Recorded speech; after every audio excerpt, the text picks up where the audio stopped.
किसके हमें परवाह जब तू ही हमारा है। अल्हम्दुलिल्लाह, আল্লাহ পাকের দরবারে অসংখ্য অগণিত শুকর আমরা আদায় করি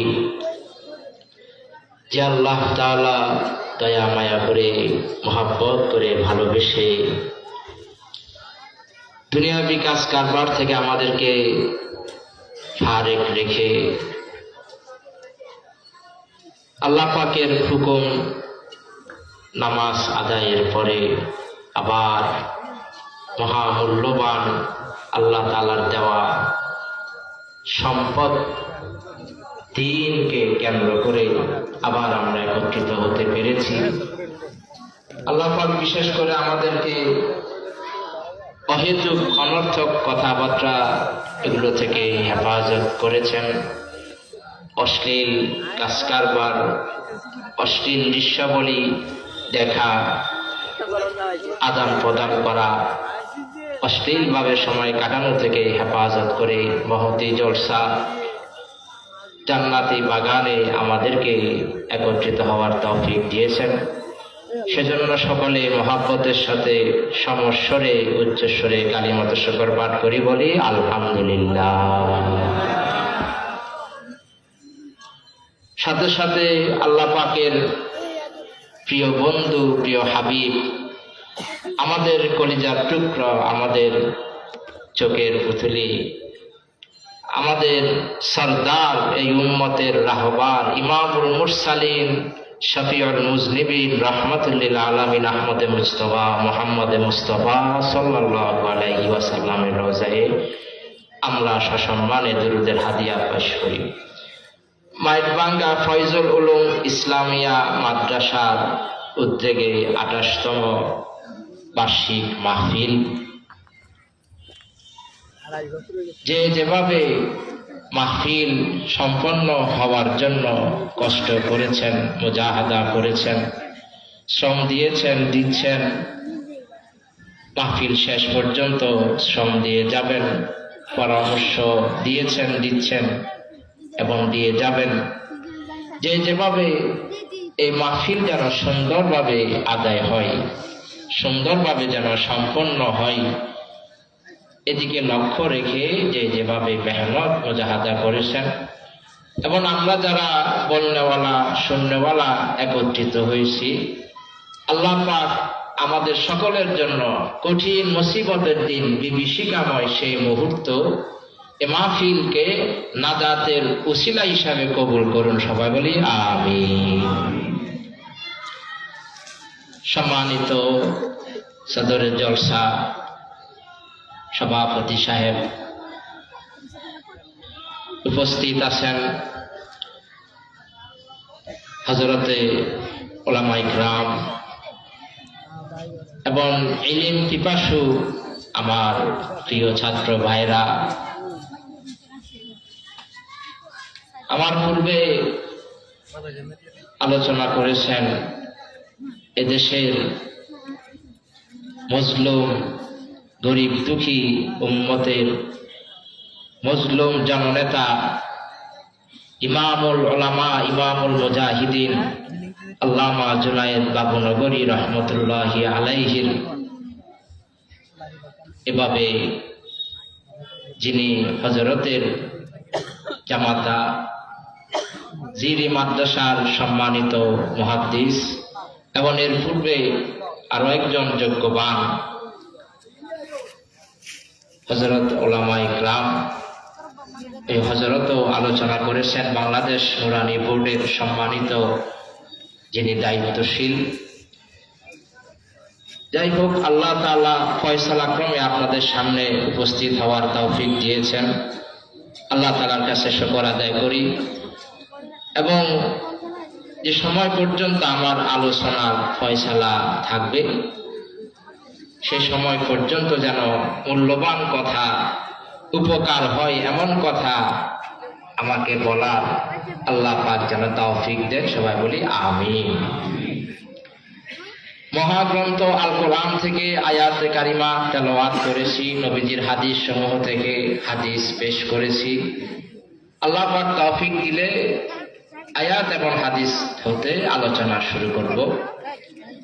যে আয়াত এবং হাদিস আপনাদের সামনে আমি পেশ করলাম,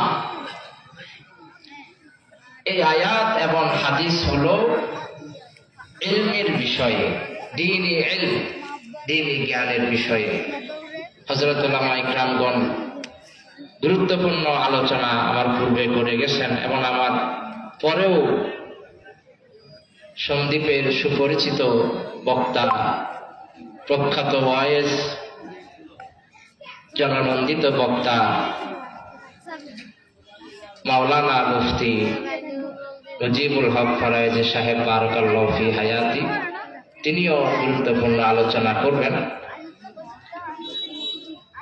যে আয়াত এবং হাদিস আপনাদের সামনে আমি পেশ করেছি, এই আয়াত এবং হাদিস হলো ইলমে দ্বীন বা দ্বীনের জ্ঞান, দ্বীনি ইলমের বিষয়ে।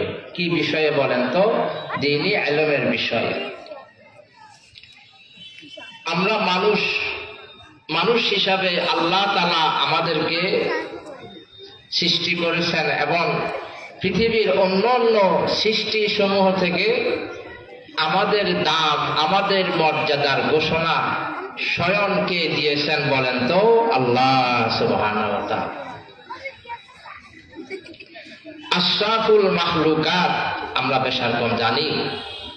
এই যে আমরা আশরাফ হলাম, আমরা যে সম্মানী হলাম, অন্য অন্য সৃষ্টি সমূহের মধ্যে আমরা যে দামি হলাম, মূল্যবান হলাম, ইহার উল্লেখযোগ্য সর্বোচ্চ একটি কারণ হলো আমাদেরকে ঈমানের পরে কি দেওয়া হয়েছে? ইলমে দ্বীন দেওয়া হয়েছে, জ্ঞান দেওয়া হয়েছে, ইলম দেওয়া হয়েছে। না হয়তো আমাদের চেয়ে শক্তিশালী অনেক প্রাণী গভীর জঙ্গলে অবস্থান করতেছে এবং মহাসমুদ্রে, সারা সমুদ্রের মধ্যে আমাদের চেয়ে আরো বিশাল দেহের অধিকারী, আরো লক্ষ কোটি গুণ শক্তি আমাদের চেয়ে বেশি রাখে। এরকম মাখলুক, এরকম প্রাণীরাও কোথায় আছে বলেন তো? মহাসমুদ্রে আছে।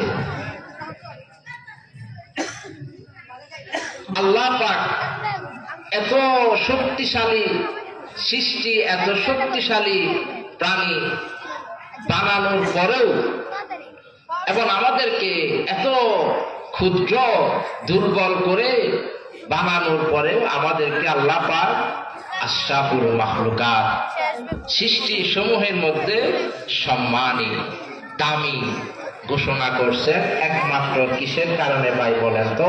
ইলমের কারণে, জ্ঞানের কারণে। জ্ঞান যদি না থাকে সে তাহলে মনুষ্যত্ব প্রকাশ করতে পারে না। অনেকাংশে সে মনুষ্যত্ব প্রকাশ করতে সে ব্যর্থ হয়। মানবতা দেখানো অনেকাংশে সে ব্যর্থ হয়। ইলমে দ্বীন বা দ্বীনের সঠিক জ্ঞান না থাকলে বা জেনারেল জ্ঞানও সঠিক যদি তার না থাকে, সেভাবে সমাজে মানুষের মতো মানুষ হয়ে বাঁচতে, মানুষের মতো মানুষ হয়ে চলাফেরা করতে সে ব্যর্থ হয়।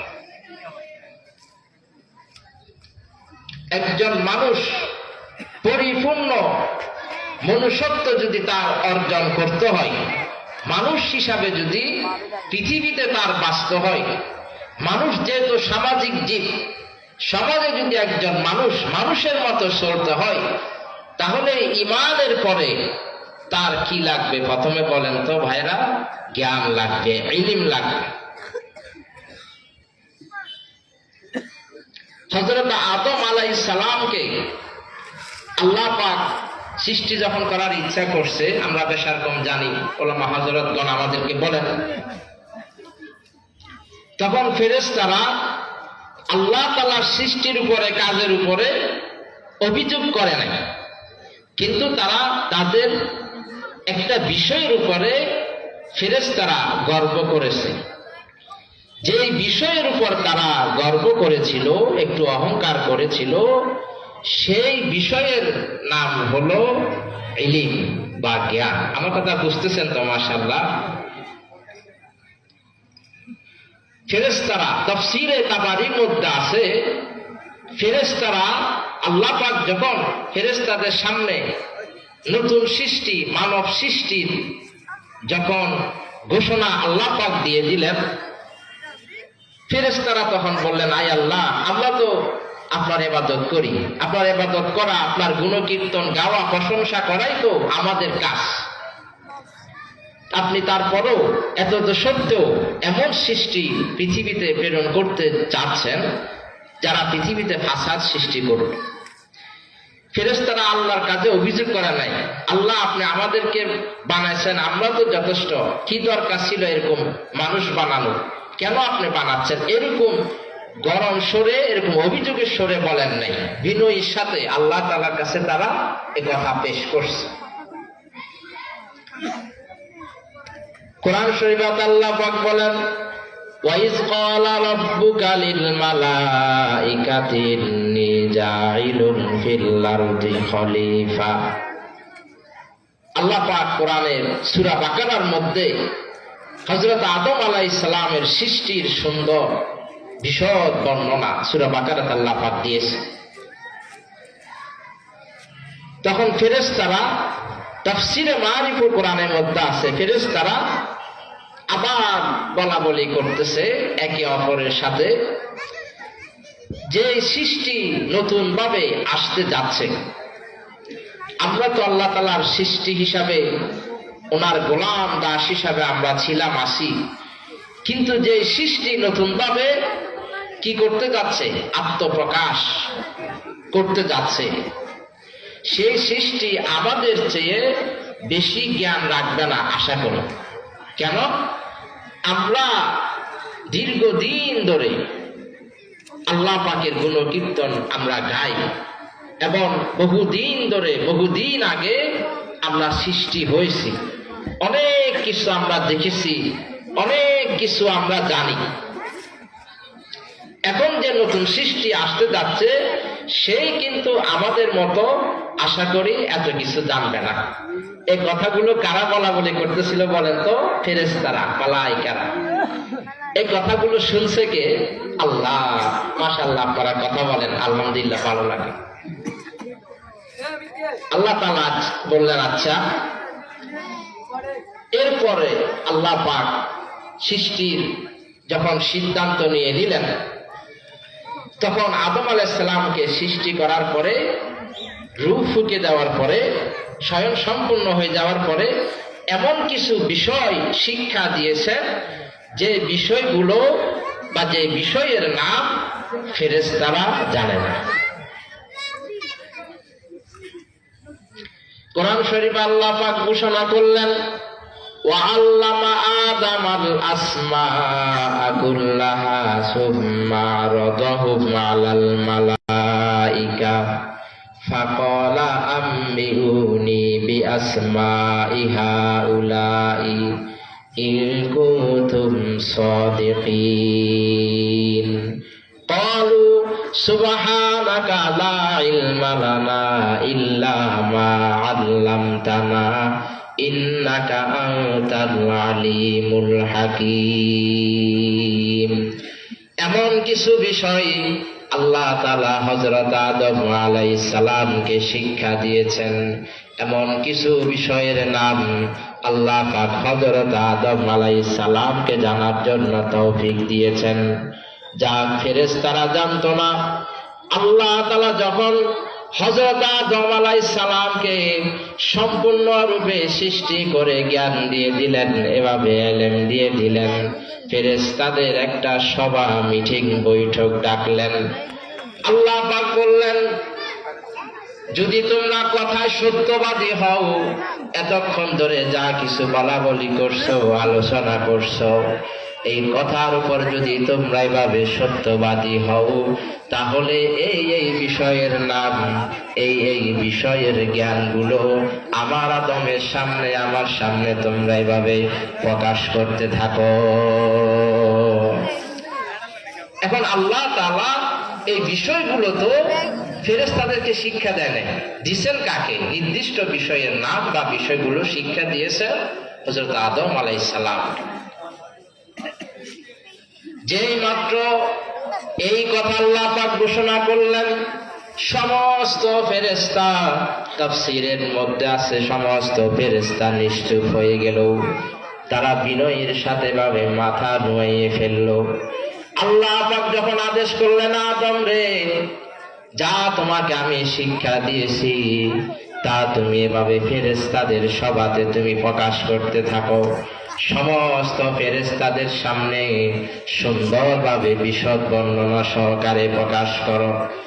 যখন হযরত আদম আলাইহিস সালাম আল্লাহ তাআলার অর্ডার পেয়ে গেলেন, আদেশ পেয়ে গেলেন, হুকুম পেয়ে গেলেন, হযরত আদম আলাইহিস সালাম ফরফর করে মেধাবী একজন ছাত্রের মতো, স্কুল মাদ্রাসার ফার্স্ট বয়ের মতো ভালো একজন বিচক্ষণ স্মরণ শক্তির অধিকারী ছাত্রের মতো কোটি কোটি অগণিত ফেরেশতাদের সামনে ফরফর করে সবকিছু বলে দিতে লাগলো। সুবহানাল্লাহ। তাহলে হযরত আদম আলাইহিস সালাম ঈমানের পরে যে বিষয়টি আল্লাহ তাআলা থেকে পেয়েছেন পুরস্কার হিসেবে, সেই বিষয়ের নাম কি বলেন তো? ইলম বা জ্ঞান। তো ইলম বা জ্ঞান অর্জন করার দরকার আমাদের আছে নাকি নাই বলেন তো? অবশ্যই আছে।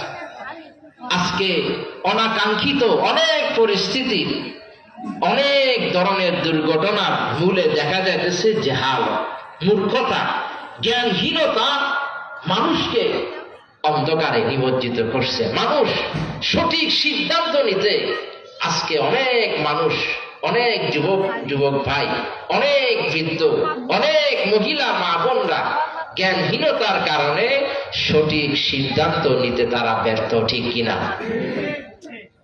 এই কারণে তো অস্থিরতা, অশান্তি বিরাজমান, কি ঘরে, কি বাইরে, কি পরিবারে, কি সমাজে, কি বাজারে, কি ঘাটে, সব জায়গায় অনেক অনাকাঙ্ক্ষিত পরিস্থিতি ঘেটে ঘুটে দেখলে দেখা যায় জ্ঞানহীনতা ঘটছে, মূর্খতা, জাহালতের কারণে এই ঘটনাগুলো ঘটছে। তাহলে দেখা গেল হযরত আদম আলাইহিস সালাম যেহেতু ঈমানের পরে ইলম পাইলেন, তাহলে দেখা গেল আল্লাহ তাআলা থেকে এটা একটি মানব জাতির জন্য বার্তা, মেসেজ, যে মানুষ হিসাবে পৃথিবীতে বসবাস করতে হলে ঈমানের পরে গুরুত্বপূর্ণ যে বিষয়টি দরকার সেটি হলো ইলম বা জ্ঞান। কোরআন শরীফে আল্লাহ পাক বলেন, ইয়া আদম উসকুন আনতা ওয়া যাওজুকাল জান্নাতা ওয়া কুলা মিনহা রাগাদান হাইসু শি'তুমা ওয়া লা তাকরাবা হাযিহিশ শাজারাতা ফাতাকুনা মিনাজ যালিমিন। হযরত আদম আলাইহিস সালাম ফেরেশতাদের বিশাল সমাবেশের মধ্যে আল্লাহ তাআলার পক্ষ থেকে হুকুম পাওয়ার পরে ফরফর করে সব কিছু যখন এভাবে বলে দিতে লাগলো, আল্লাহ পাক খুশি হয়ে গেল। সমস্ত ফেরেশতা মাথা নুয়ে ফেলল, সমস্ত ফেরেশতা হযরতে আদমের কাছে পরাজয় বরণ করল। হুকুম হয়ে গেল, ইয়া আদম উসকুন আনতা ওয়া যাওজুকাল জান্নাহ ওয়া কুলা মিনহা রাগাদান হাইসু শি'তুমা। আদম রে, যাও জান্নাতে, তুমি এবং তোমার স্ত্রী, তোমার সহধর্মিণী সহ জান্নাতে বসবাস শুরু করো। আর আমার সৃষ্ট জান্নাতে যত ভালো ভালো আমদা সুস্বাদু ফলমূল খাদ্যগুলো আছে, যত ইচ্ছা জান্নাতে বিচরণ করো। আর আর এভাবে মজার মজার সুস্বাদু খাদ্য খাবারগুলো তুমি আর তোমার সহধর্মিনী গ্রহণ করো। সুবহানাল্লাহ। লুৎফ ইহসা आपका है कदरदानी आपकी, लुत्फ इहसा आपका है कदरदानी आपकी, बंदा किस लायक है साहिब मेहरबानी आपकी। कुरान शरीफ अल्लाह पाक आरेक জায়গায় বলেন ফালাম अन्नहु ला इलाहा इल्लल्लाहु वास्तगफिर लिज़म्बिका वलिल मुमिनिना वल मुमिनात। তুমি জানো আল্লাহ তাআলা ছাড়া কোনো মাবুদ নাই, আল্লাহ তাআলা ছাড়া ইবাদতের উপযুক্ত কোনো উপাস্য নাই।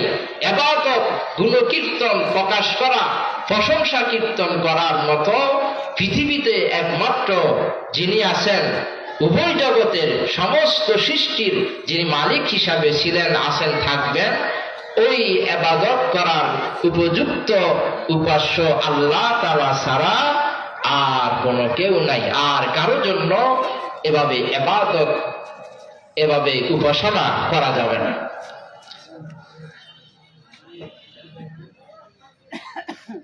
ছোট্ট একটি অনুরোধ করব, প্রিয় ভাইরা আমার, পিছনে অনেক ভাই দাঁড়িয়ে আছেন, কষ্ট পাচ্ছেন।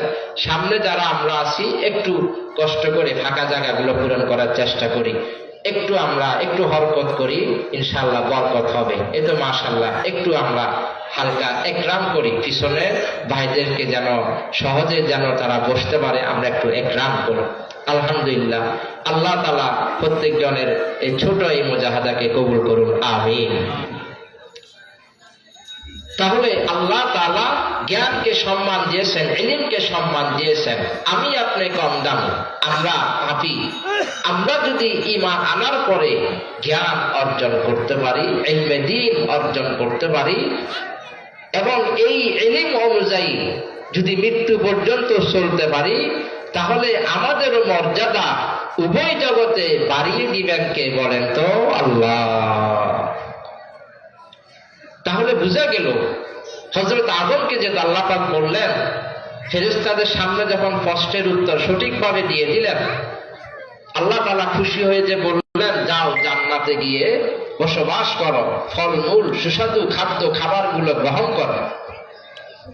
তাহলে বুঝা গেল ইলমের জ্ঞানের কারণে জান্নাতের মতো জায়গাতে বসবাসের সুযোগ পেলেন হযরত আদম আলাইহিস সালাম। যার জ্ঞান নাই, এই কথা থেকে, এই ছোট ঘটনা থেকে একটি বার্তা মেসেজ পাওয়া যায়, শিক্ষণীয় বিষয়ও পাওয়া যায়। যার জ্ঞান নাই, যে জ্ঞানহীন, তার যেন ভোগ বিলাসের কোনো অধিকারই নেই। পৃথিবীতে সে যেন তার মনের মতো চলে, একেবারে স্বাধীনভাবে চলার অধিকারই যেন তার নাই। কথার কথা, একটা ভাবের কথা। সর্বোপরি কথা হলো আল্লাহ পাক জ্ঞানকে সম্মান দিয়েছেন এবং জ্ঞানীকে আল্লাহ পাক মূল্য দিয়েছেন। আফসোস, পরিতাপের বিষয়, যেই জ্ঞান, যে কোরআনের ইলম প্রত্যেক ফর্দ, প্রতিটি ব্যক্তির জন্য জরুরি ছিল, যে জাতির ধর্মগ্রন্থের শুরুতেই বলা আছে জ্ঞান অর্জন করো, পড়ো, জ্ঞান অর্জন করো, সেই জাতির বিশাল একটি অংশ, যুবকদের বিশাল একটি অংশ জ্ঞান অর্জন করার সময় পায় না। কিন্তু ফ্রি ফায়ার, পাবজি, ক্লেশ অফ ক্ল্যাশ, অভিশপ্ত, আজে বাজে, অহেতুক, অনর্থক যে সমস্ত গেম খেলার সাথে সাথে ঈমান সাথে সাথে চলে যাবে, এরকম গেমস খেলার জন্য সেই জাতির যুবকদের বিশাল একটা অংশ পাগল পাগল হয়ে গেছে, ঠিক কিনা? আফসোস, পরিতাপের বিষয়। রাস্তার ধারে ধারে বসে, দোকানের কোনায় কোনায় বসে, মাঠের কোনায় কোনায় বসে খেলতেছে, নিজে নিজে কথা বলে, মনে যেন মানসিক ভারসাম্যহীন হয়ে গেছে, ভারসাম্য হারাই ফেলছে। পরিতাপের বিষয়। অথচ কোরআন শরীফের সর্বপ্রথম যে আয়াত আল্লাহ পাক নাজিল করেছেন, সেই আয়াতের মধ্যে আল্লাহ পাক বলেছেন, পড়ো, ইকরা,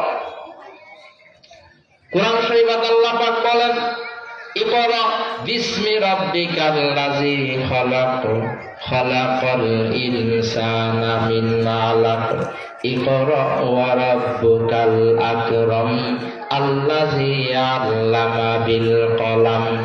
এই আয়াত দুইটির মধ্যে আল্লাহ পাক আমাদেরকে দুইটি আদেশ করেছেন। এক হলো পড়ো, ইলমে দ্বীন অর্জন করো, জ্ঞান অর্জন করো। বিসমি রব্বিকা, কার নামে পড়বে? তোমার প্রভুর নামে পড়ো। নবীজির উপর আল্লাহ পাক এই আয়াত অবতীর্ণ করেছে, আল্লাযী খলাক। আর এই অংশের মধ্যে আল্লাহ পাক আমাদেরকে তাওহীদের বিষয় শিক্ষা দিয়েছেন, একত্ববাদের বিষয় শিক্ষা দিয়েছেন। সমস্ত কিছু যিনি সৃষ্টি করছেন সেই স্রষ্টার নামে পড়ো। এখানে তাওহীদের শিক্ষা, একত্ববাদের শিক্ষা। সূরা মুলকের মধ্যে আল্লাহ পাক বলেন, আল্লাযী খালাকাল মাউতা ওয়াল হায়াতা লিয়াবলুয়াকুম আইয়ুকুম আহসানু আমালা ওয়া হুয়াল আজিজুল গফুর। আল্লাহ পাক সেজন্য বারবার জ্ঞানের কথা বলছে। সেজন্য আজকে সমাজ যদি সুন্দর হতে হয়, আমাকে আপনাকে জ্ঞান অর্জন করতে হবে। এবং যারা জ্ঞান অর্জন করে, ইলমে দ্বীন পিপাসু তালেবে ইলম, যারা ইলম চায়, ইলম বুকে ধারণ করে, যারা আলেম হয়ে ইলমের উপরে আমল করতে চায়, তাদেরকে ভালোবাসতে বলেছে, তাদেরকেও সম্মান করতে বলেছে, তাদেরকে স্বয়ং যারা ইলমে দ্বীন পিপাসু, ছোটখাটো অনেক ভুল ছাত্রবাদের হবে, অনেক গুনাহ হবে, ঠিক আছে, তারপরও এই ভুলগুলো ক্ষমা করে দিয়ে তাদের ইলমের মর্যাদা, ইলমের সম্মান দিয়ে তাদেরকে শান্তির ঠিকানা জান্নাতে পৌঁছিয়ে দিতে পারেন কে? বলেন তো, আল্লাহ। আল্লাহ তাআলা বলেন কোরআন শরীফের আয়াত, ইয়ারফাইল্লাহুল্লাযীনা আমানু মিনকুম ওয়াল্লাযীনা উতুল ইলমা দারাজাত ওয়াল্লাহু বিমা তা'মালুনা খাবীর। যারা এইভাবে ঈমান আনবে, আখিরাত পরকালের উপরে বিশ্বাস স্থাপন করবে, আল্লাহ তাআলার উপরে বিশ্বাস স্থাপন করবে, আল্লাহ তাআলার নবীদের উপরে যে সমস্ত আসমানি কিতাব প্রেরিত হয়েছে সেগুলোর উপরে বিশ্বাস স্থাপন করবে, তারপর যারা উতুল ইলমা, যাদেরকে ভাবে ইলমে দ্বীন, দ্বীনি ইলমের নূর দেওয়া হবে, নববী ইলমের স্পেশাল নূর, আলো দেওয়া হবে। আর যাদেরকে সাধারণ ঈমানদার, যারা এই ইলমে দ্বীনের নূর পাবে না, ইলমে দ্বীনের নূর যারাই ভাবে অর্জন করতে পারবে না, যে সমস্ত ঈমানদার হক্কানি রব্বানি আল্লাহওয়ালা আলেম হবে, তাদের মর্যাদা মর্তবা সাধারণ ইলমহীন শুধু ঈমানদারের তুলনায় আল্লাহ তাআলার কাছে কোটি কোটি কোটি গুণ বেশি। সুবহানাল্লাহ। এই মর্যাদা, হক্কানি আলেমের মর্যাদা একমাত্র ঈমানের পরে ইলমের কারণে, জ্ঞানের কারণে। আল্লাহ পাকের নবী ইরশাদ করেন, ক্বালা রাসূলুল্লাহ সাল্লাল্লাহু আলাইহি ওয়াসাল্লাম, ফাদলুল আলিমি আলাল আবিদি কাফদলি আলা আদনাকুম। নবীজি বলেন, সাহাবীদেরকে লক্ষ্য করে, আমার সাহাবীরা একজন হক্কানি, তিনি একজন আলেমে দ্বীন, তার মর্যাদা সাধারণ ঈমানদারদের উপরে এমন, আমি নবী আমার সাহাবী তোমাদের মধ্যে নিম্ন মানের, নিম্ন স্তরের সাহাবীর তুলনায় আমি নবীর মর্যাদা যেমন সাধারণ ঈমানদারদের মধ্যে, আবেদদের মধ্যে একজন হক্কানি আল্লাহওয়ালা দ্বীনি আলেমের মর্যাদাও তেমন। সুবহানাল্লাহ। সাথে বাসায় সাদ জিও সরজমিনে দেওবন্দ সাদ বাসায় সাদ জিও সরজমিনে দেওবন্দ हिंद में तूने किया इस्लाम का झंडा बुलंद। এই হক্কানি রব্বানি আল্লাহওয়ালা আলেমদেরকে এত হেরোলের মনে করিও না। এই হক্কানি আল্লাহওয়ালা আলেমদের তারা যদিও জমিনে বিচরণ করে, তারা যদিও বিনয়ী নম্র ভদ্রতার সাথে নিজেদেরকে গুটিয়ে রাখে, তারপরেও তাদের সাথে কানেকশন সরাসরি আরশের সাথে, আরশের মালিকের সাথে তাদের সর্বদা সম্পর্ক বিদ্যমান। সুবহানাল্লাহ, ঠিক কিনা? আল্লাহ পাকের নবী এভাবে ইরশাদ করেন, আমার উম্মতগণ, আমার উম্মতের মধ্যে এভাবে তারা আমার উম্মত নয় যারা এভাবে ছোটদের স্নেহ করবে না, ছোটদেরকে এভাবে মহাব্বত করবে না, আর আমার উম্মতের হক্কানি আলেমদেরকে যারা সম্মান করবে না, আমি নবী বললাম তারা এভাবে আমার উম্মতের মধ্যে নয়। কি পরিমাণ সতর্কবাণী, কি পরিমাণ সতর্কবাণী! আজকে ছোটখাটো বিষয় নিয়ে হক্কানি আলেমদের সাথে অনেক ভাই আছে না বুঝে ঘৃণিত আচরণ করে। এই ইলমে দ্বীন অর্জন করলে মানুষ মানুষ হিসাবে সমাজে সুন্দরভাবে বসবাস করতে পারবে। সে দ্বীনকে সামনে রাখবে, সে ইলমকে সামনে রেখে সুন্দরভাবে তার সঠিক সিদ্ধান্তগুলো সে নিতে পারবে। এজন্য আল্লাহ পাকের নবী হাদিসের মধ্যে হক্কানি আলেমের গুরুত্ব দিয়েছেন এবং ইলমে দ্বীন যারা অর্জন করে তালেবে ইলম তাদেরও সম্মান আল্লাহ পাকের নবী দিয়েছেন। হাদিসের মধ্যে বলেছেন, নবীজি ইরশাদ করেন,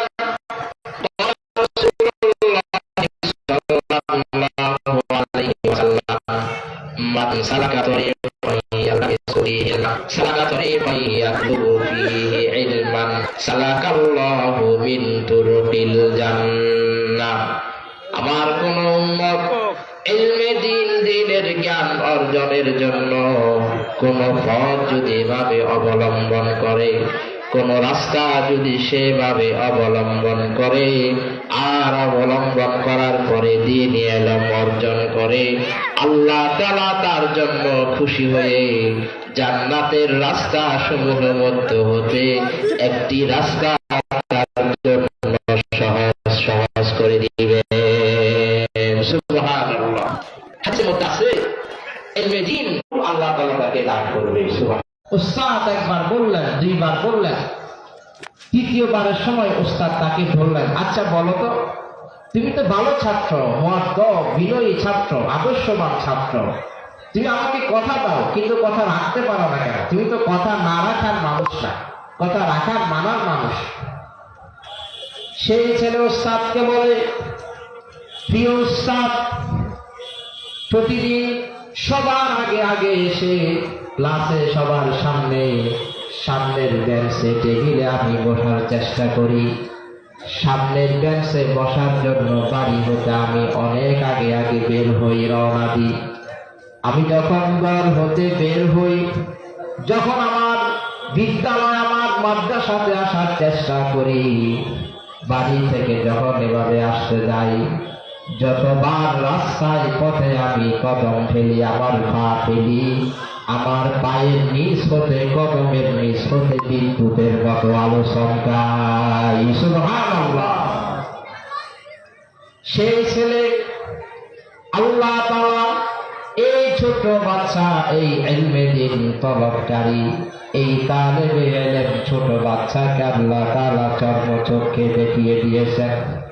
হাদিসের মধ্যে আল্লাহ পাকের নবী বলেন, দ্বীন ইলম অর্জন করার জন্য এভাবে কেউ যদি ঘর হতে বের হয়, তাহলে তার কদমে, তার পায়ের নিচে ফেরেশতা নূরের পাখা বিছিয়ে দেয়। যখন সেই ঘটনা উস্তাদকে বলল, উস্তাদ বলে, আমার বাসাগত চরম একটা একটি সত্য কথা তুমি বলেছ, ইহা হলো হাদিসের কথা। এই অলৌকিক, এই অকল্পনীয় আশ্চর্যজনক ঘটনা আল্লাহ তাআলা তোমাকে দেখানোর ইচ্ছা করেছেন, বিদায় তোমাকে আল্লাহ তাআলা দেখিয়ে দিয়েছেন। লুৎফই মিসা आपका है कदरदानी आपकी, बंदा किस लायक है साहिब मेहरबानी आपकी। এই দিন মানুষের মধ্যে কিভাবে প্রচার প্রসার করতে পারে, মানুষ কিভাবে সহজে ইলমেদিন অর্জন করতে পারে, আল্লাহর দেওয়া কোরআন মানুষ কিভাবে বুকে ধারণ করতে পারে, কোরআন অনুযায়ী মৃত্যু পর্যন্ত মানুষ কিভাবে এলম অনুযায়ী চলতে পারে, এই জন্য হযরতে কাসেম নানুতবী রাহমাতুল্লাহি আলাইহি আল্লাহর দরবারে রোনাজারি কান্নাকাটি শুরু করে দিলেন। ইংরেজরা যখন ক্ষমতায় চলে আসলো, ক্ষমতায় আসার আগে দেওবন্দের, ভারতের বিখ্যাত বুজুর্গ আল্লাহর ওলিগণ সহজেই সচরাচর দ্বীনের কাজ করতে পারতেন। যখন অভিশপ্ত স্বৈরাচারী ব্রিটিশরা, ইংরেজরা যখন ক্ষমতায় চলে আসলো, সব কিছু যখন আস্তে আস্তে সংকোচন করে ফেলতে লাগলো, সব কিছুতে যখন মুসলমানদেরকে ভাবে কোণঠাসা করে ফেলতে লাগলো, গভীর রাতে হুজ্জাতুল ইসলাম হযরতে কাসেম নানুতবী রাহমাতুল্লাহি আলাইহি দুই হাত আসমানের দিকে উত্তোলন করে বলেন, মাবুদ, ইংরেজরা আসার আগে আমরা আপনার কোরআনের দাওয়াত পৌঁছাইতাম, আমরা এইভাবে দ্বীনের কাজ করতে পারতাম। অভিশপ্ত স্বৈরাচারী জালেমগুলো আসার পরে মাবুদ আমরা আর দ্বীনের কাজ করতে পারি না, আপনার কোরআন কিভাবে আপনি হেফাজত করবেন, মাবুদ দ্বীন কিভাবে হেফাজত হবে, দয়া করে একটু সমাধানের ব্যবস্থা করে দেন।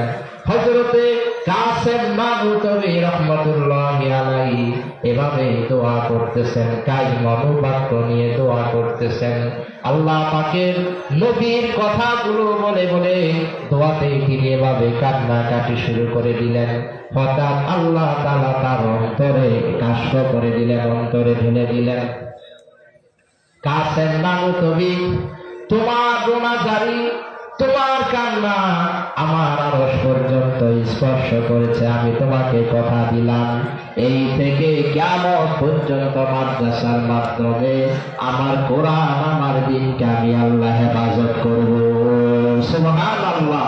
সাত ভাষায় সাত জিও সরজমিনে দেওবন্দ, সাত ভাষায় সাত জিও সরজমিনে দেওবন্দ, हिंद में तूने किया इस्लाम का झंडा बुलंद। এই কাসেম নানুতবী রাহমাতুল্লাহি আলাইহি কিভাবে মানুষ সঠিক দ্বীন পেয়ে যায়, কিভাবে কোরআনের ইলম মানুষ পেয়ে যায়, মানুষ কিভাবে অন্ধকার থেকে আলোর দিকে চলে আসে, মানুষ কিভাবে কালো থেকে আলোর দিকে চলে আসে, মানুষ কিভাবে জুলুম থেকে রহমত, একে অপরকে দয়া, মেহেরবানি, ভালোবাসা প্রকাশের দিকে চলে আসে। এজন্য হযরতে কাসেম নানুতবী রাহমাতুল্লাহি আলাইহি আল্লাহর দরবারে কান্নাকাটি করতেছেন। আল্লাহ তাআলা হযরতের কান্না কবুল করে এই যে আজকে আমরা টুপি মাথা দিচ্ছি, সুন্নতি দাঁড়ি রাখতেছি, মসজিদে এভাবে ইমাম সাহেব নামাজ পড়াচ্ছেন, মুয়াজ্জিন এভাবে আযান ঠুকে দিচ্ছেন, খতিব সাহেব গুরুত্বপূর্ণ কথাগুলো সপ্তাহে একদিন মানুষের মাঝে বলছেন, এগুলোর সব অবদান হলো উলামায়ে দেওবন্দ, মানে উলামায়ে কওমি হক্কানি। সুবহানাল্লাহ।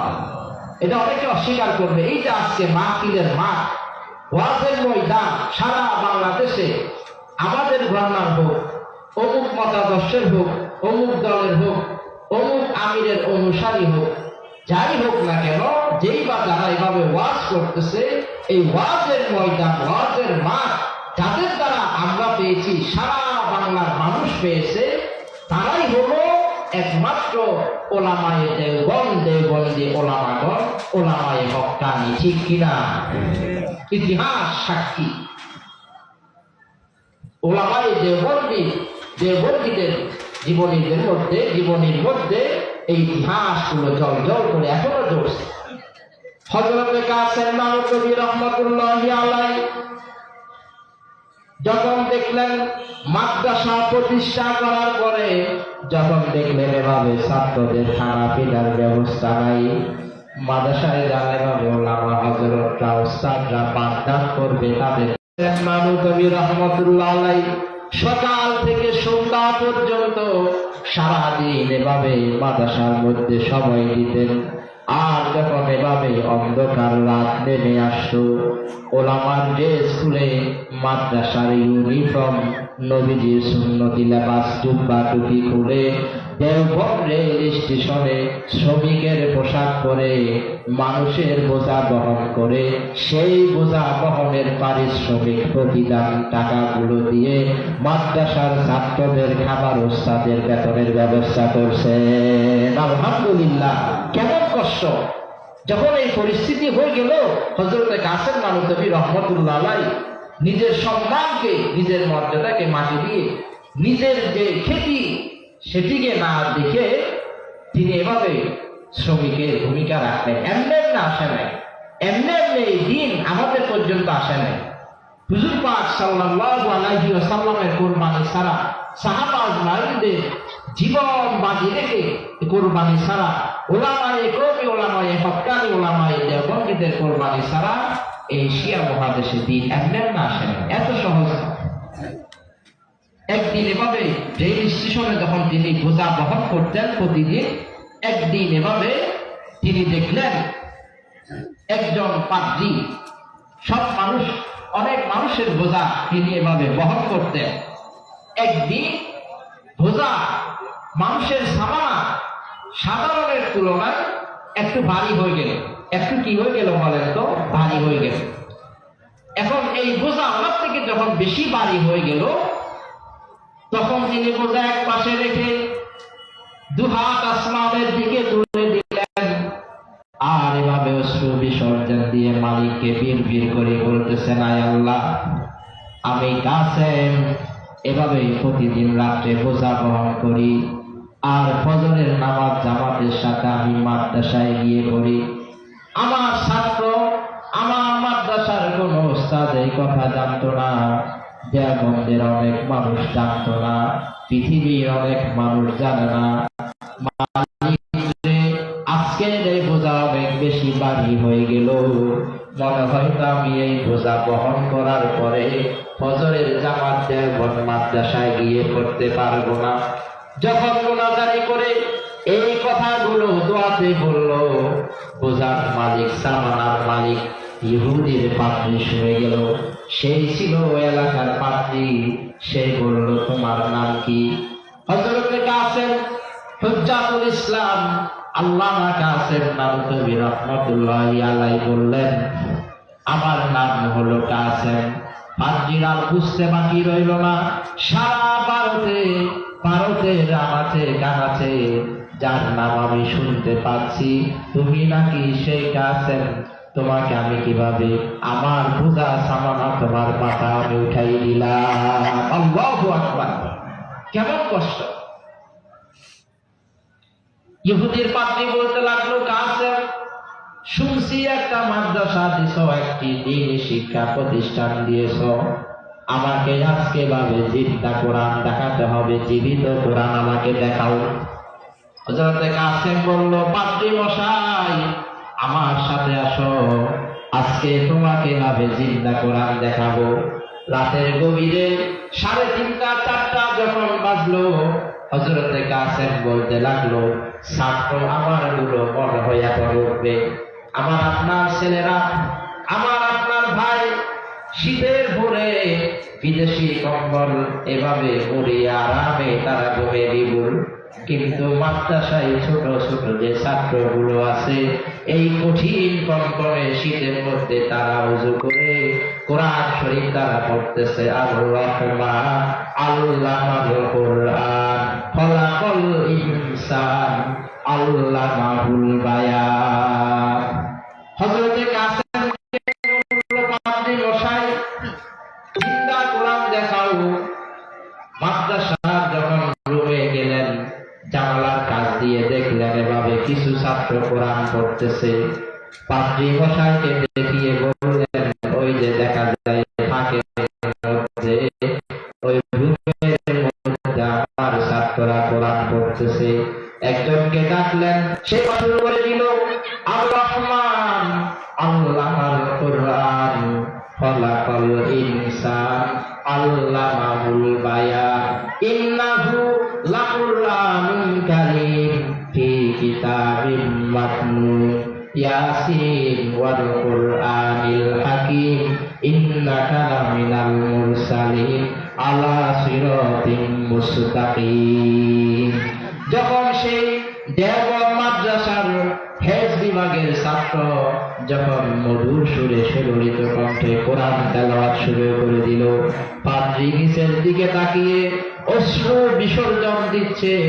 একের পর এক চোখ হতে অশ্রু বের হয়ে পাদ্রীর এভাবে বুকের কাপড় ভিজে গেল। পাদ্রী বলল, কাসেম, আমি বুঝে গেছি, আমি আজকে জ্বলন্ত প্রমাণ পেয়েছি, আমাকে আর কোনো প্রমাণ দেখানোর দরকার নাই। ইহাই হলো জীবন্ত জিন্দা কোরআন। আল্লাহু আকবার। পাদ্রী বলল, কাসেম, হাতটা দাও, আমার হাতটা দাও, আমাকে মুসলমান বানাই দাও। লা ইলাহা ইল্লাল্লাহু মুহাম্মাদুর রাসূলুল্লাহ। একটু জিকির করি, লা ইলাহা ইল্লাল্লাহ, লা ইলাহা ইল্লাল্লাহ, লা ইলাহা ইল্লাল্লাহ, লা ইলাহা ইল্লাল্লাহু মুহাম্মাদুর রাসূলুল্লাহ। এই মেহনত, এই কষ্ট মুজাহাদা করে উলামায়ে দেওবন্দ হুজ্জাতুল ইসলাম আল্লামা কাসেম নানুতুবি রাহমাতুল্লাহি আলাইহি দেওবন্দ প্রতিষ্ঠা করেন। আজকের এই দেওবন্দের আলো পৃথিবীর আনাচে কানাচে উলামায়ে দেওবন্দ দ্বীনের অনস্বীকার্য ভূমিকা পৃথিবীতে যারা সাহাবা আজমাইন তাবিঈন তবে তাবিঈন সলফে সালিহিনদের পরে পৃথিবীতে যারা দ্বীনের আঞ্জাম, দ্বীনের মেহনতের সহি আঞ্জাম তরিকা দেওয়ার ক্ষেত্রে যারাই সবচেয়ে অগ্রগামী, তারাই হলে উলামায়ে দেওবন্দ, উলামায়ে হক্কা। আল্লাহ তাআলা নিজেই ফেরেশতাদের সাথে সাথে আল্লাহ নিজের নামের সাথে যে শ্রেণীর নাম আল্লাহ পাক রেখেছেন, সেই বিশেষ শ্রেণীর নাম হলো আলেম দ্বীন, দ্বীনের আলেম।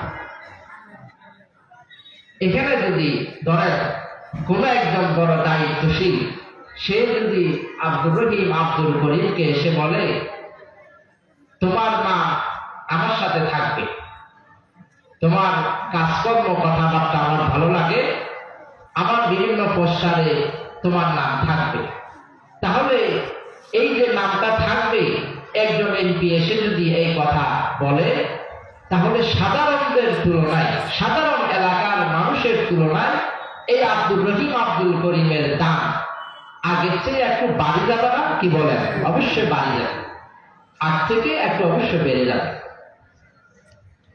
আল্লাহ তাআলা কোরআন শরীফে হুজুর পাক সাল্লাল্লাহু আলাইহি ওয়াসাল্লামের নাম তো কালিমার সাথে আছে। আল্লাহ তাআলা কোরআন শরীফে যে বিশেষ দল, বিশেষ শ্রেণীর নাম আল্লাহ তাআলার পাশে রাখছেন ফেরেশতাদের সাথে, সেই বিশেষ শ্রেণীর নাম হলো এভাবে হক্কানি উলামায়ে কেরাম। কোরআন শরীফ আয়াত, শাহিদাল্লাহু আন্নাহু লা ইলাহা ইল্লা হুয়া ওয়াল মালাইকাতু ওয়া উলুল ইলমি কাইমান বিল কিসত লা ইলাহা ইল্লা হুয়াল আজিজুল হাকীম। হযরত সুলাইমান আলাইহিস সালাম যখন বললেন, রানী বিলকিসের সিংহাসন এই মুহূর্তে আমার সভাসদে, আমার মহলে এনে দিতে হবে, একজন জিন সে বলল, চোখের পলক ফেরানোর আগে আমি বিলকিসের সিংহাসন আপনার সামনে নিয়ে আসবো। হযরত সুলাইমান আলাইহিস সালাম, বাদশাহ হযরত সুলাইমান আলাইহিস সালাম বললেন, না, আরো শীঘ্রই, আরো দ্রুত আরো শর্টকাট, আরো একেবারে সংক্ষেপ সময়ের মধ্যে এনে দিতে হবে। মুহূর্তের মধ্যে রানী বিলকিসের সিংহাসন সেই দেশ হতে নিয়ে আমার সভাসদ, আমার মহলে এনে দিতে হবে। সেখানে একজন ব্যক্তি আল্লাহ তাআলার গুণবাচক নামের এলেম রাখত, গুণবাচক নামের আমল করত। সেই কি করলো? জিন হযরতে সুলাইমান আলাইহিস সালামের কথা অনুযায়ী রানী বিলকিসের সিংহাসন আনার আগে সুলাইমান আলাইহিস সালামকে বললেন, হে বাদশাহ নামদার, আপনার কথা অনুযায়ী বিলকিসের সিংহাসন মুহূর্তের মধ্যে আমি দিব। সেই যখন আল্লাহ তাআলার গুণবাচক নামের আমল শুরু করে দিলেন, জিন সেই দেশে পৌঁছার আগে আগে বিলকিসের সিংহাসনের সাথে সাথে সুলাইমান আলাইহিস সালামের মহলে চলে আসলো। সুবহানাল্লাহ!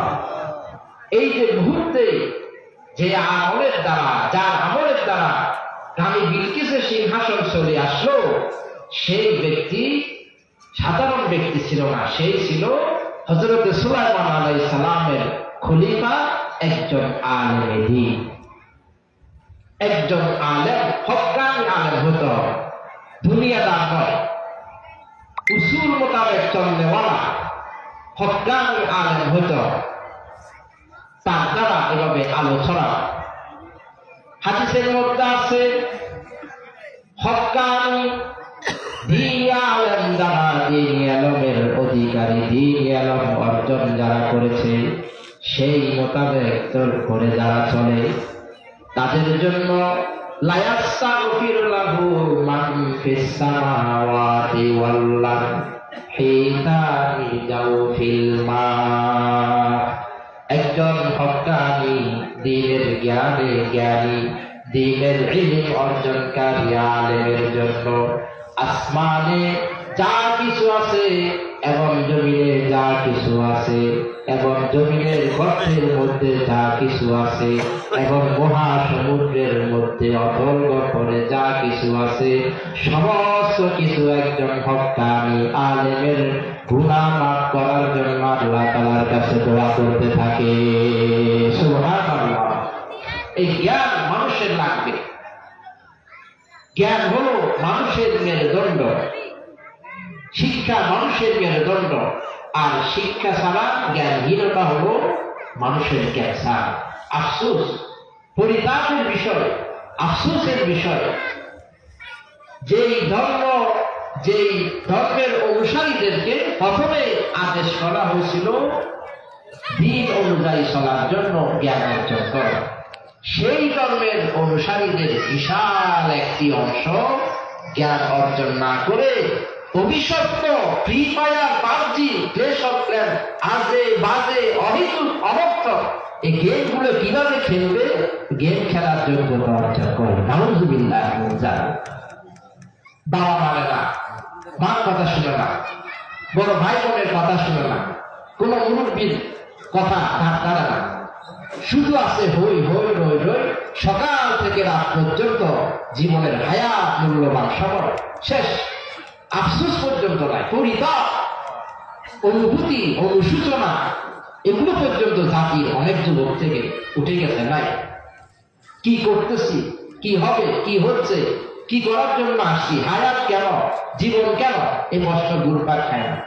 অথচ হাদিসের মধ্যে আছে, কেউ যদি 1 ঘন্টা ফিকির করে, 1 ঘন্টা শুধু চিন্তা করে, অন্য কিছু করলো না, 1 ঘন্টা শুধু চিন্তা করলো, ফিকির করলো দিন নিয়ে, এই কারণে 60 বছর নফল ইবাদত করলে যে সওয়াব, সে সওয়াব তার আমলনামে দেওয়া হবে। সুবহানাল্লাহ! জাতির কাছ থেকে চিন্তাও চলে গেছে, যে বলে রাম তার সাথে গেলাম, এমন একটা অবস্থা। এই জ্ঞানহীন মানুষ সে সমাজের বোঝার মতো। যে কোনো জ্ঞান হবে, আমি এলিমে দ্বীনের জ্ঞানের ফজিলত গুরুত্ব বর্ণনা করতে গিয়ে আমি যে জেনারেল জ্ঞানকে ছোট করে দেখলাম, এটা নয়। নাউযুবিল্লাহ, আল্লাহ মাফ করুন। জ্ঞান লাগবে, জেনারেল জ্ঞানের জ্ঞানী ভাইরা সুন্দর তাদের জ্ঞান দিয়ে দ্বীনের কাজ করতেছে। আলহামদুলিল্লাহ, কলেজ ভার্সিটি অনেক জেনারেল শিক্ষায় শিক্ষিত ভাইদেরকে দেখলে মন ভরে যায়, অন্তর জুড়িয়ে যায়, চক্ষু জুড়িয়ে যায়। তাদের জন্য দিল হতে দোয়া আসে। জেনারেল জ্ঞানও আমাদের লাগবে। কেন? এই দিন যেন আমরা পৃথিবীর আনাচে কানাচে প্রচার প্রসার এভাবে করতে পারি। এই দিন যেভাবে সুন্দরভাবে প্রচার করা যায় সেই প্রচারের মাধ্যমের জ্ঞান আমাদের লাগবে। কোনো জ্ঞানকে ছোট করা নয়। একজন মাঝি কিছু ছাত্র, একটা ঘটনা, একজন মাঝি কিছু ছাত্র নিয়ে নৌকা চালানো শুরু করলো। পরীক্ষার মধ্যে ছাত্ররা ঠিক করলো একটি ভ্রমণ করবে। এখন নৌকা যখন চলতে শুরু করলো, এখন এই ছাত্ররা, তারা তো কম বয়সী ছাত্র, নবীন, তারা তো আর মুখ বন্ধ করে বসে থাকতে পারে না, ঠিক আছে না? অল্প বয়স্ক ছেলেরা মুখ বন্ধ করে তার দীর্ঘক্ষণ বসে থাকতে পারবে না। তারা একজনে মুখ খুললো। নদী যখন কিছু দূর আগালো নৌকা, তখন বলল যে মাঝি মশাই, আপনি মনে হয় পড়াশোনা করছেন। মাঝি মশাই কাচুমুচু করলো, বলল না বাবা, আমি পড়াশোনা করি নাই, মূর্খ সূর্খ মানুষ। তখন আরেকজনে বলল, তাহলে চাচা, একটু মজা করে বলল যে চাচা, তাহলে আপনি সায়েন্স নিয়ে মনে পড়ছেন, বিজ্ঞান নিয়ে পড়ছেন। মাঝি বেচারা এমনি 1-2 পড়ে নাই। আরেকজন বলতেছে আপনি মনে সায়েন্স নিয়ে পড়ছেন, বিজ্ঞান নিয়ে পড়ছেন। মাঝি বলল, হা, কাদের পাল্লায় আমি আজকে পড়লাম, মনে মনে মাঝি পড়তে লাগলো। তখন আরেকজন বলতেছে, চাচা নিশ্চয় তাহলে আপনি বীজগণিত পড়ছেন, মনে হয় বীজগণিতের সূত্র ভালো করে মনে হয় জানেন, আপনাকে দেখে মনে হয়। মাঝি বলল, এটা কি বাবা শহরের নাম বললাম নাকি কোনো এলাকার নাম বললাম? তখন তিনজনে হাসাহাসি শুরু করে দিল, চাচাকে নিয়ে হাসলো। এই হাসাহাসি হাস্যরসের আলাপের মধ্যে নৌকা চলে গেল নদীর কিনারা থেকে সামান্য কিছু দূরে। হঠাৎ উত্তাল হয়ে গেল নদী। একের পর এক বিশাল বিশাল ভয়ঙ্কর ভয়ঙ্কর ভাবে ঢেউ আসতে লাগলো। আকাশের পরিস্থিতি খারাপ হয়ে গেল। আকাশ মেঘাচ্ছন্ন অন্ধকার হয়ে গেল। মনে হচ্ছে এই মুহূর্তে মুষলধারে বৃষ্টি হবে। এমন বৃষ্টি হতে পারে হয়তোবা নৌকাতে পানি উঠে আমরা নদীতে তলিয়ে যেতে পারি। তখন এভাবে ওই যুবক তিনজন ভয়ে ভীত সন্ত্রস্ত হয়ে গেল। একজন একবার একজনকে ভাবে ধরে কান্নাকাটি শুরু করে দিল। মাঝি মশাই তো অবস্থা বুঝে গেল যে আজকে হয়তোবা নিস্তার নাই। মাঝে ভাবে তার হাসি বন্ধ করে ফেললো। গাম্ভীর্য কণ্ঠে বলল, বাবারা, এবার আমাকে বলো তোমরা কে কি শিখছ, তোমরা এভাবে কে কি পড়ছো আমাকে বলো।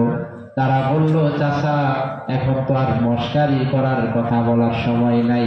যে পরিস্থিতি হয়ে গেল, কঠিন এক পরিস্থিতি, যদি আজকে আমরা তলিয়ে যাই, ডুবে যাই, আমাদের জীবন এখানে খতম।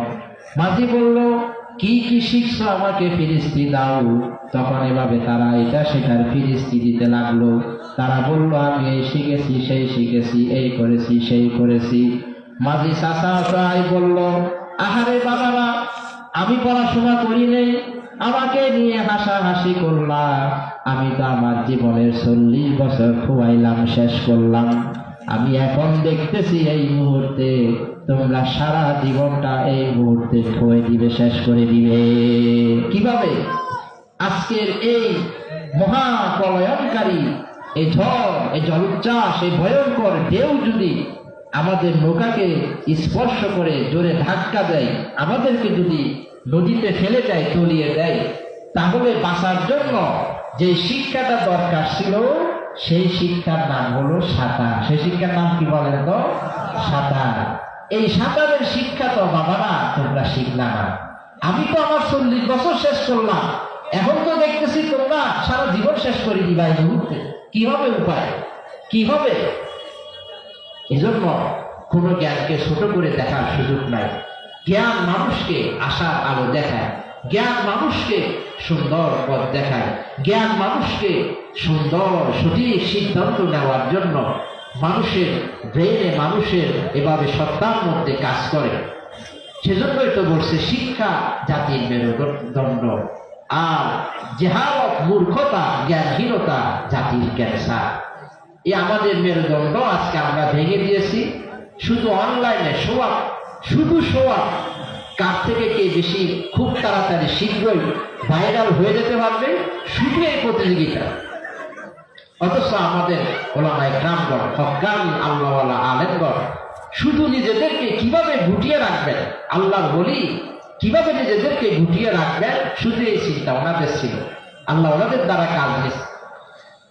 হযরত কাসেম নানুতুবি রাহমাতুল্লাহি আলাইহি নিজের পরিচয় প্রকাশ না করে এভাবে শ্রমিকের বেশভূষা ধরে দেওবন্দ মাদ্রাসা চালিয়েছিল।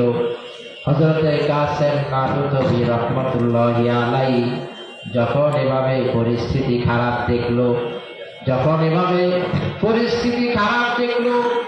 আল্লাহ তাআলার কাছে ফরিয়াদ করলো। আল্লাহ তাআলা এভাবে তার জন্য বাদশাহ জাহাঙ্গীরের ব্যবস্থা করে দিল।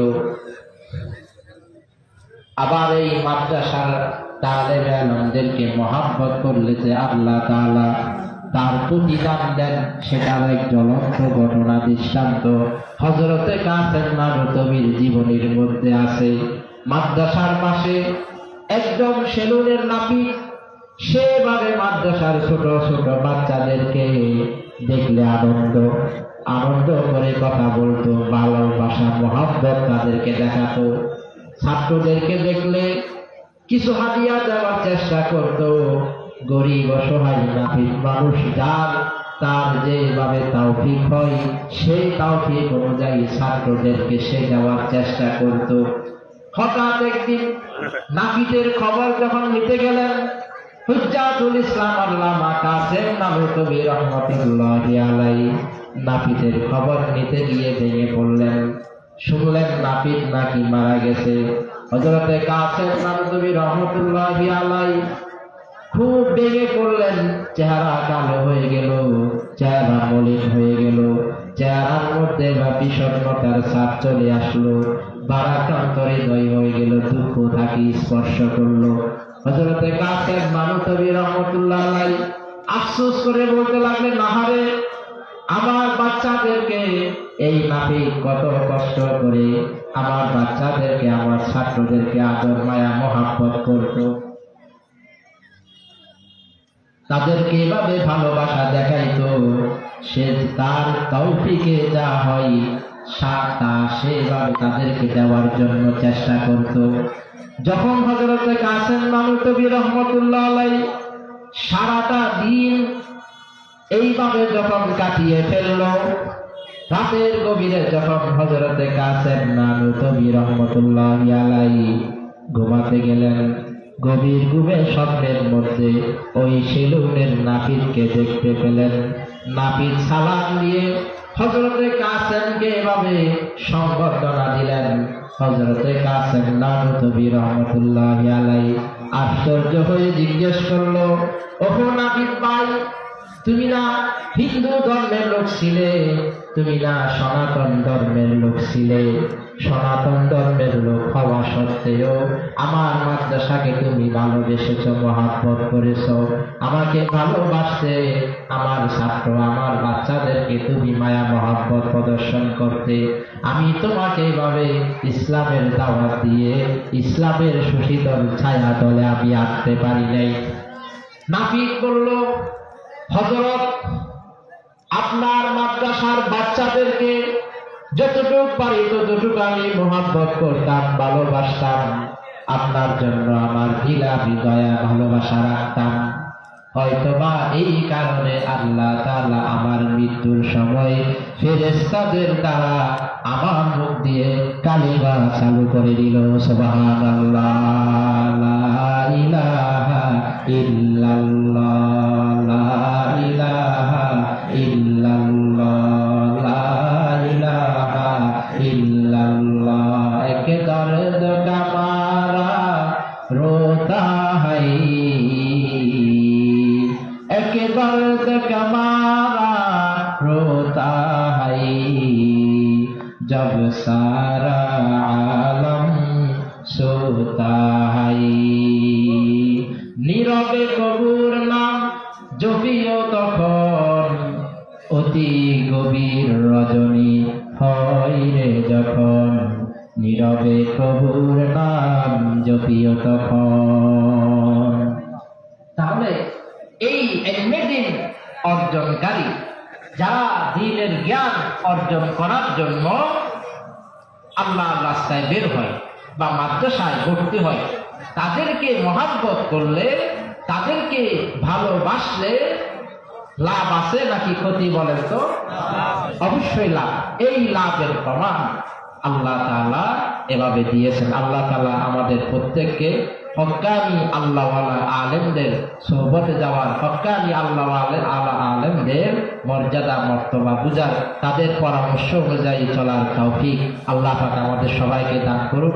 আজকের এই মহতি মাহফিল আমাদের সকলের জন্য নাজাতের উসিলা হিসেবে আল্লাহ পাক কবুল করুন। আমিন। ওয়া আখিরু দাওয়ানা আলহামদুলিল্লাহি রাব্বিল আলামিন। আসসালামু আলাইকুম ওয়া রাহমাতুল্লাহি